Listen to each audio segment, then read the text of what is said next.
अस्सलाम वालेकुम। माँ बाप के लिए कुरानी दुआ। ये एक कुरानी दुआ है जो माँ बाप के लिए है।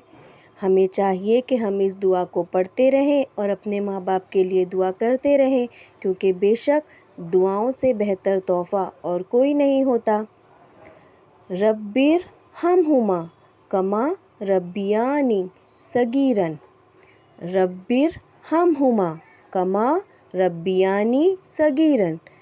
ऐ मेरे रब, इन दोनों पर यानी मेरे माँ बाप पर रहम फरमा, जैसा कि उन्होंने बचपन में मुझे पाला था, रहमत और शफ़क़त से। आमीन सुम्मा आमीन। खुद भी ये दुआ पढ़िए और दूसरों के साथ शेयर भी कीजिए। कहने सुनने से ज़्यादा अल्लाह ताला हम सब को अमल करने वाला बनाए। जज़ाकल्लाहु खैरन कसीरन कसीरा। अल्लाह हाफिज़।